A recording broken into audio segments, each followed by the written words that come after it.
If you want to cry, allow yourself to cry. If you want to scream, allow yourself to scream. It's crazy how productive rest can be if you like set the intention and you don't run away from it. Just listen to your body and then you become connected to yourself.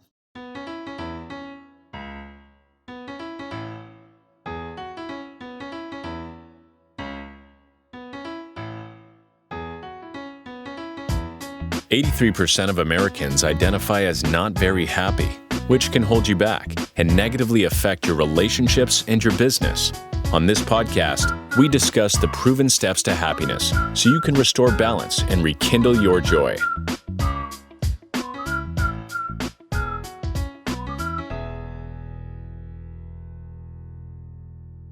Hello. Welcome to another episode of How to Be Happy podcast. I'm your host, Brad Chandler, and we've got Hana Chan as a guest today. Welcome, Hana. Thanks for having me, Brad.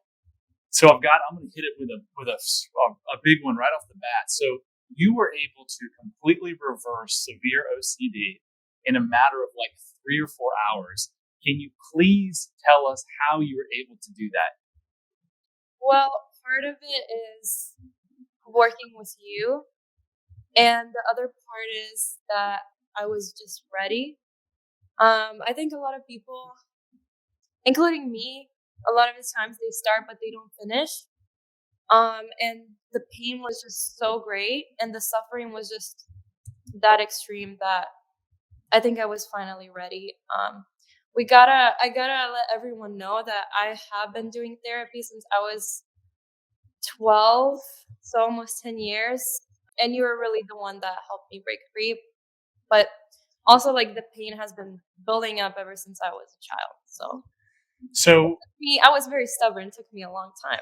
Well, I don't know about that. We'll get into the cause of this and kind of how you overcame it. But I was just your guide in this process, right? I could go do the same exact thing with 100 different people, and maybe 98 of them would change and 2 of them wouldn't. I don't know the exact numbers, obviously, but what was it? What was the OCD affliction that you had?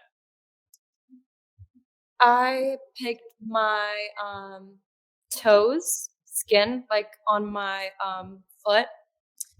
And it started when I was little, and it was so bad that I couldn't walk and it was bleeding. I had to tape it.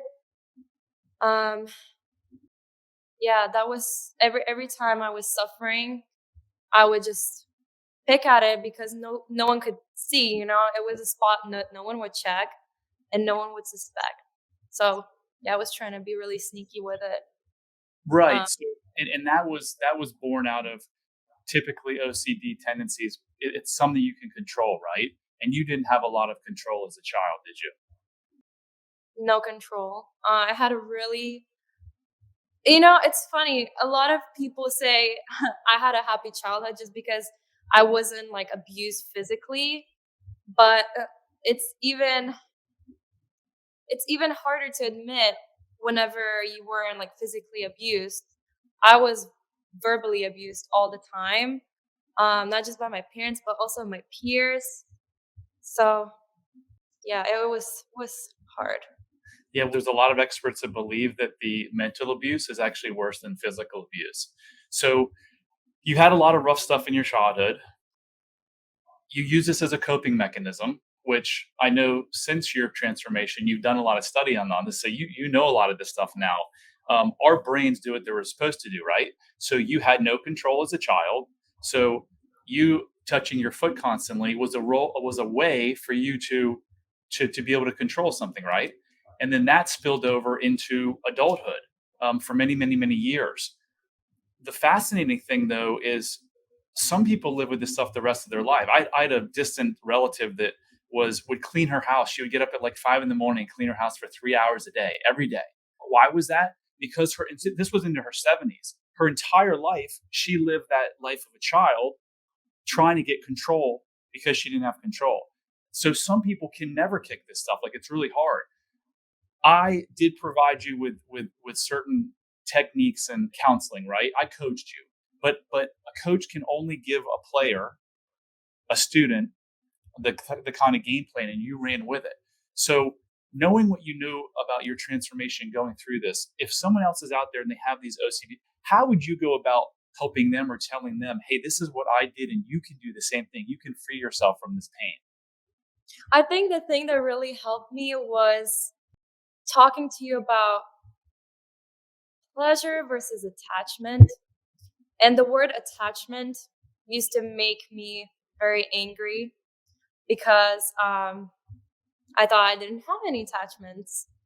And the truth is, if I knew that attachments were like big source of my suffering, I would have maybe overcome it a while ago.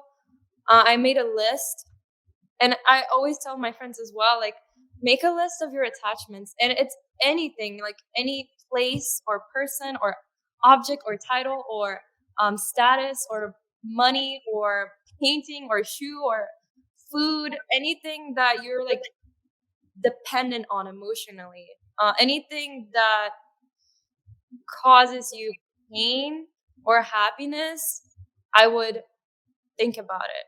And so what I did was I made that list, and it was very hard to come to terms with it because I knew that eventually I would have to change my relationship with them. And I think that's really hard because it's so threatening to your brain and to your ego. And who am I going to be without that? Because I identify so much with that. And I realize that now I hate identifying with anything. I mean, my mom, still, now that all her daughters are grown up, she still identifies as a mom.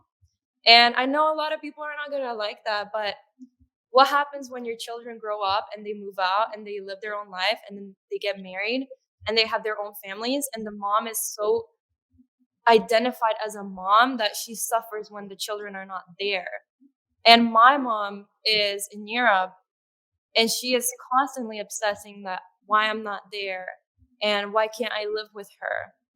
So yeah, for me, I had to stop identify myself with being an entrepreneur, for example. I thought that that really determined my worth, but it's not true. And when I stop putting a label on myself of who am I, and I can just focus on being rather than doing, easy because there's no expectations. You just are. So, Um, so this is a fascinating thing that you're talking about because when you go to your general therapist or your marriage counselor, you don't hear this type of stuff. I actually think you may have learned about it. It was it the book, The Way to Love, that you learned about this stuff. yeah. It's a fabulous book that we both love. It talks about attachments. So let me get this straight, Hana. Are you telling me that the reason that you were able to overcome your OCD is that you were able to look at the attachments in your life that were causing you pain because you identified with the things outside of yourself? You were trying to get pleasure from something outside.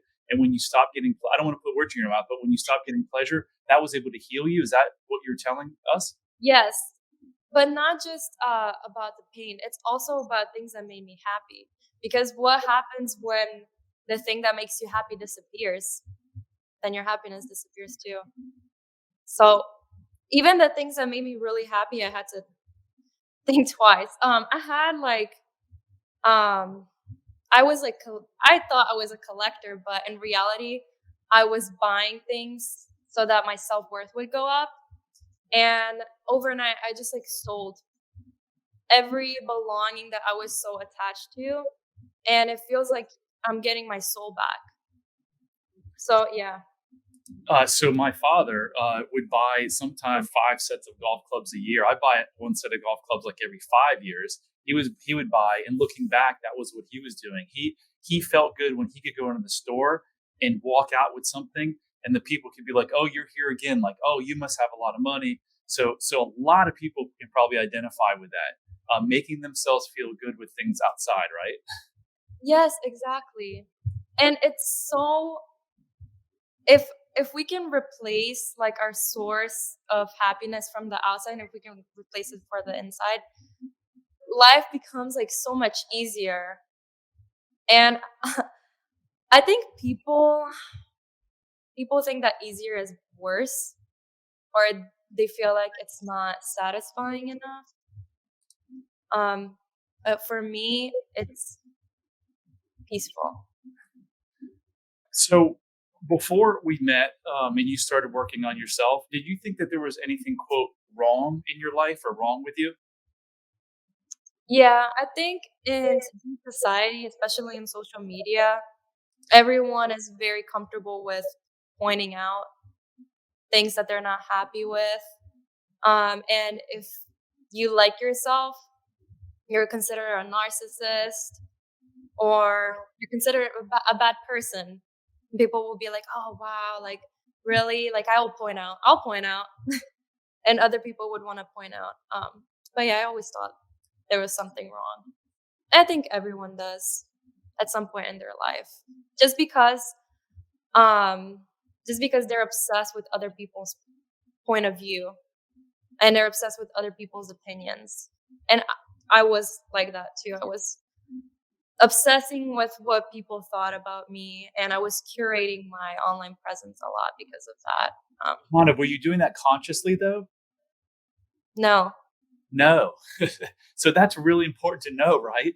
You're yeah, you were being driven by something that you didn't know why. Well, can you share with us now that you've done all this research and studied under Gabor as well? Tell us what that is. Talk a little bit about the subconscious mind and why you were doing those things. yeah. So I learned that when I was little, I had to beg for love, and it kind of manifested later in life. And I learned that every act that I did was a call for love because I never got that love from parents. And that's the only thing that my brain knew. And subconsciously, I would post like jokes on stuff, which is good, but at some point, you keep hurting yourself subconsciously. You keep hurting yourself because you take jokes on your behalf, and your self-image gets completely destroyed.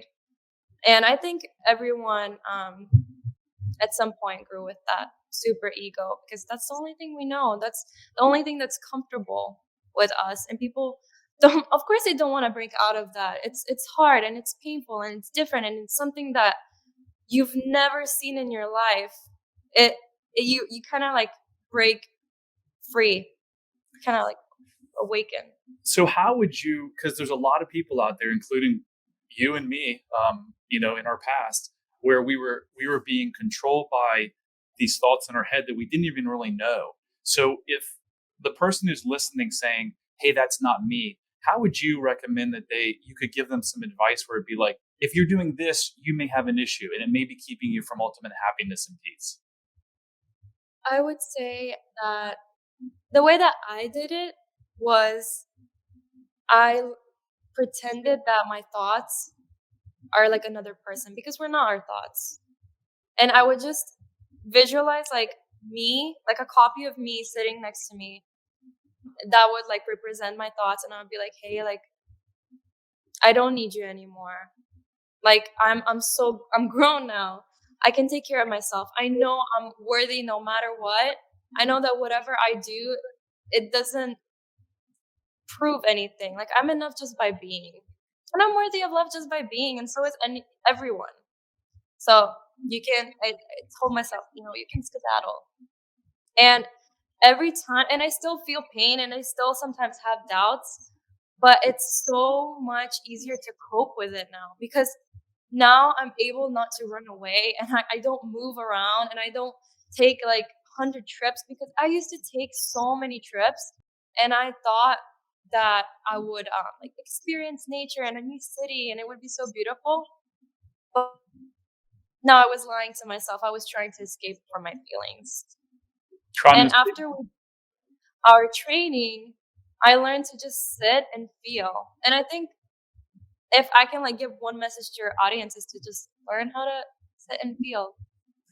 What exactly does that mean? It means that if you want to cry, allow yourself to cry. If you want to scream, allow yourself to scream. If you, oh my gosh, everyone that I met because I just moved, Um, this building is like full of entrepreneurs, and these guys, they don't want to allow themselves to rest. But it's crazy how productive rest can be if you like set the intention and you don't run away from it. Just listen to your body, and then you become connected to yourself.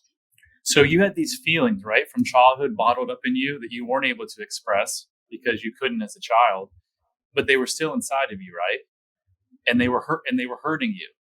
And you tried to escape through travel and purchasing things.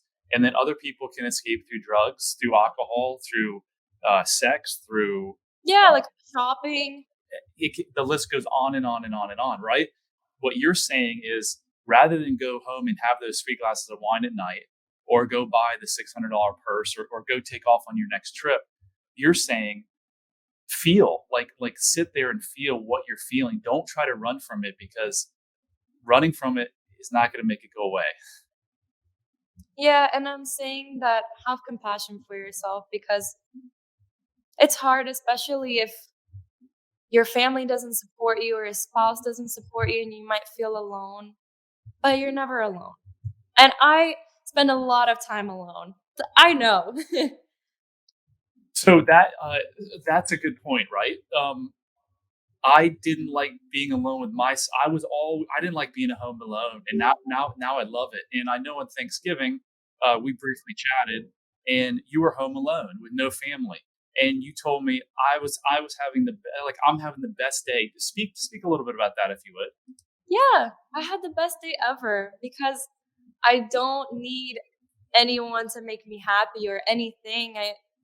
I actually was reading a book and I made some great food. I watched a movie and I didn't feel bad about it. Like, why should I? If anything, I'm very proud of myself because before I would feel anxious that just because I'm not in a social setting, like it's not acceptable. So I had the best time of my life, just by myself. And I'm this year I was grateful for the ability to do so. So someone's listening to this saying, "What do you mean you can't ever be alone and you can't ever be lonely?" Like I'm lonely.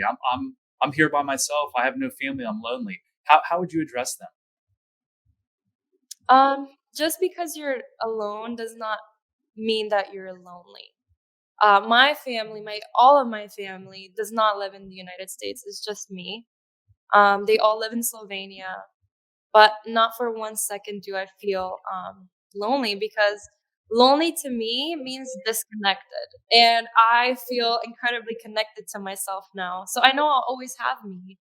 And the beauty is when you become connected to yourself, it's kind of like you connect to nature more, to God, to universe, and you find beauty in every moment of your life. Like for example, this morning I woke up, I came here to the kitchen, and then I have like a view of the city, and like two doves flew on the balcony and they were like playing with each other, and like I was like, oh my gosh, I would never notice that before, but now I just appreciate everything. Everything makes me so happy. Like, do you would think like silly doves, it makes me so happy. Like And i and i why couldn't you appreciate those things before? Why didn't you see those things before?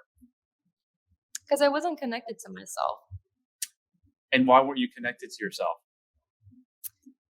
because as a child could not I didn't have the safe space to connect with myself or to be authentic. I had to suppress my authenticity. And a good way to know is if you're like a people pleaser, like I was, or if you take over personalities from your friends really quickly, or if you watch a movie and you decide, oh my gosh, I want to be like this person, it's because like you don't know who you are, and you just want to take over someone's personality that is already liked so that you would be liked. Yeah, so you said people pleaser. In Gabor's new 600-page book, Myth of Normal, it talks about he's been a physician for 40 years, as you well know, and he specializes in trauma and addiction. And he says some of the most aggressive forms of breast cancer are in women who are people pleasers. And he gives an example of the book where when the lady gets the diagnosis, she goes, "Oh, how am I going to be able to take care of my husband? How's my husband going to be able to deal with this?" Her husband didn't have any medical problems. So it's crazy to think that nice little lady who's so nice gets cancer or gets sick or gets and all kinds of different diseases because why are they a people pleaser? They're trying to make themselves feel better from the trauma of their childhood. They're trying to change who they are, and it just doesn't work. It ends up killing you, really. Yep. And it's crazy because you can reverse almost any disease if you know how to connect to yourself. And if you can learn how to be authentic, then if you can express yourself. Life is so. Yesterday, I went ice skating and I went by myself, and there was tons of professionals there. And I just didn't care. I just wanted to do some laps. And I was so happy and I filled my own cup.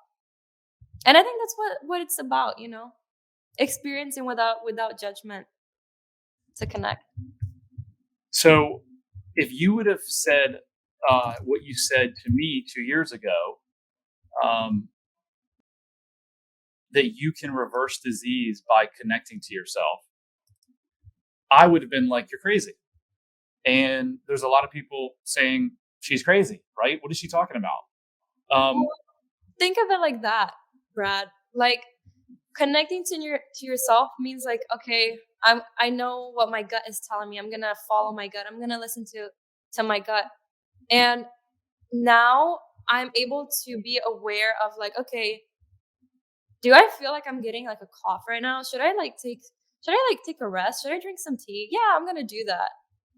And that's kind of like the surface of reversing, right? A cough or Well, major disease like Gabor is treated like he's done the research, and if you go to some school of cancer research at the University of Texas in Austin, says right on their website that stress will fuel cancer, and they don't go so far to say as it will cause it, but we all have cancer cells in our body. The more stressed you are, the more you live with it. Stress comes from not being connected to yourself. Trauma takes you out of connection with yourself.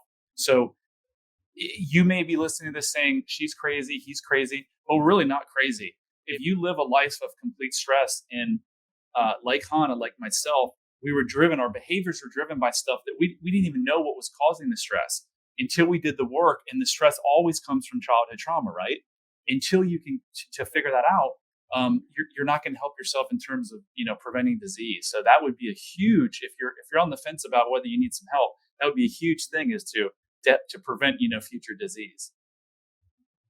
So Hana, I've been at this now for 20 months. I've watched hundreds of hours of videos. I've watched some of the best people in the world do transformations. You truly are someone that I put up there with like the most radical transformation I've ever seen. Like you have made such progress in so little time that every day I can't imagine. It's just incredible. How did you do that? Like you said that a little bit at the beginning, but I want to hear more about how did you do it and how could other people do the same? well, like I said, I've been doing therapy for 10 years, but it, I can't specify how imperative to my path you were, how important you were to my journey. Um because you really like understood, and you only understand if you've been through it yourself. I had so much tension built up that I couldn't take it anymore. And I think people will start when they're ready.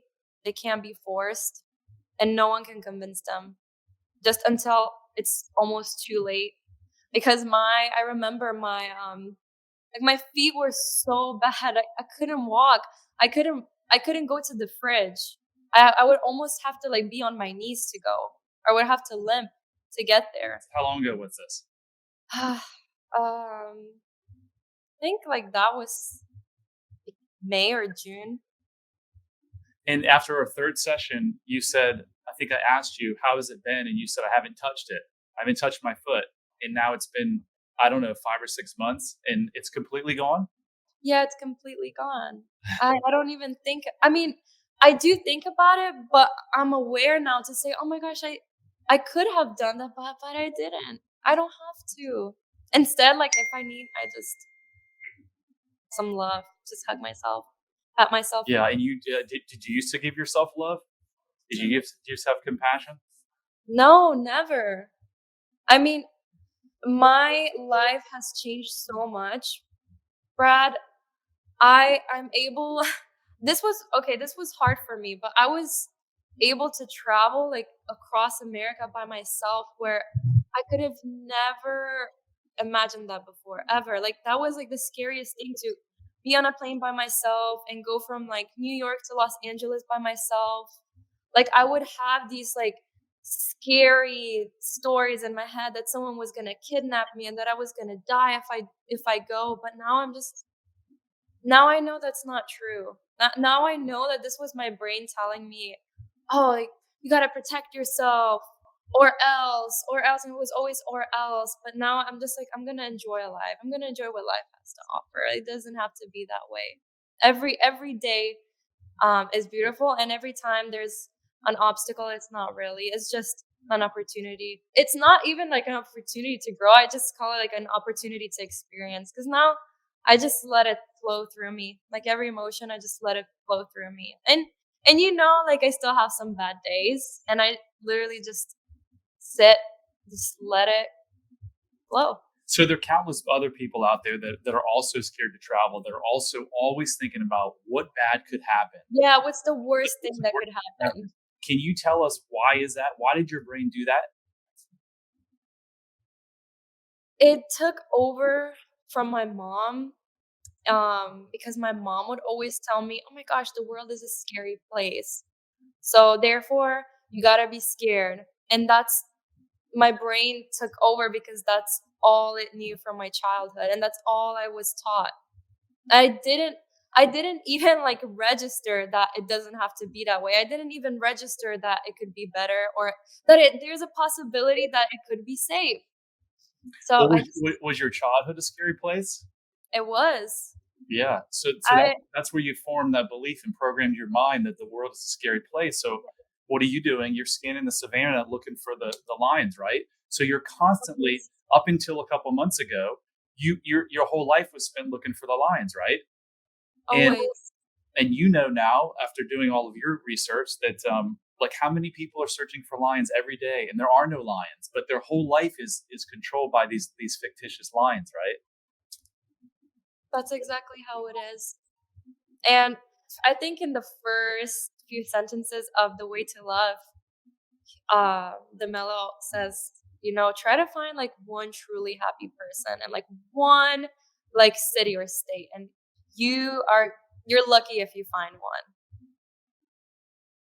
Well, I am truly blessed and grateful to have started and be on this journey with you. It's been amazing, and I'm so glad. Why don't we kind of wrap up by telling people there's a lot of suffering going on in the world, right? And most of it is self-inflicted, and it's self-inflicted by these crazy thoughts that we tell ourselves. So why don't you tell the audience what advice would you give if they're listening to this and they're struggling in some area or all of their areas of their life? I would tell them to don't freak out, that it's okay. And I would start by asking, like, what are you feeling? And not your perspective, like, oh, I'm feeling like I've been done wrong. No, not your perspective, but your true, like, what are you feeling? Like, what is your emotion? And if you can admit to yourself, if you're ready to admit to yourself, then already in admitting, you find relief. And then what do they do if they want to take the next step? Like, what would you advise someone who's really just is tired of suffering and is to really see change, right? They got to want to be able to change. And they've got to see things from a different perspective or be willing to. What would you say to someone out there? It's like, what do I do? Well, I would say to message you honestly. You're a great guide. Like I can't. I can't emphasize that enough. I mean, I tell you every day, and I will continue to tell you every day. Because you, I don't want to cry, but I don't know what I would do. I still be like lost and in the dark, and like the last 2 months, even though I experienced a lot of chaos, like my perspective was like it was actually like really nice. It was really beautiful. So I wouldn't have it any other way. So, well, And thank I would really, really, really encourage everyone to contact Brad, really. I swear. So I know. Thank you for saying that. You are going to be an inspiration to many. I know you're going to end up helping lots and lots of people. Your story is truly fascinating. It really is. Knowing where you came from as a child and all the trauma and all the terrible stuff that you went through and all the darkness to the lightness that you're shining now. I mean, you look like a different person. You radiate a different light. It truly is amazing. And I hope that someone out there that is in darkness that is watching this that says, I've been to therapy. It didn't work. Well, you've been to therapy. You've been to therapy for years. And you're like, yeah, it doesn't work. But there are alternative methods. We have been able to study under some of the best people. And it doesn't have to take months and years to change, because all you really need to do is change your thinking. And once you change your thinking, you change your behavior and your actions. And you're living proof of it. All you really did, not really, I mean, it was a colossal thing, change, but all you really did was you've changed your thinking, right? Yeah, it was already here. We already have everything. It's just maybe like uncovering it a little bit. Yeah, because Like, it was covered up through your trauma and stress as a child, but it's still there, right? And we can get it back. You're getting your essence back. You're connecting to yourself. So I just want the world to know that no matter where you are, no matter what suffering you have, it can change, and it can change in a big way. So if I can help you, reach out to me. If you want to talk with Hana, I put her email up there. She's happy to talk with you.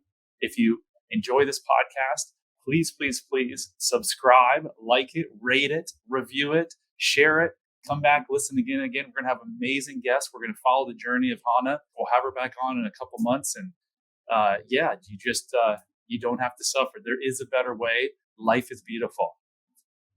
you don't have to earn this amount. You don't have to dress like that to be enough. You don't have to have a big house to be enough. You don't have to have like a designer brand of car or whatever to be enough, or anything. You already are. You are enough. Being. All right, we're going to end on that, Hana. Again, thank you so much. And Thank you for having me, Brad. Always a pleasure. I know. Hit subscribe if you don't want to miss out on more life-changing content. And if you're struggling, you don't have to. Go to bradchandler.com/contact. There, you can join the Facebook community of like-minded entrepreneurs, and you'll see a button to schedule your freedom and happiness call. See you on the next episode.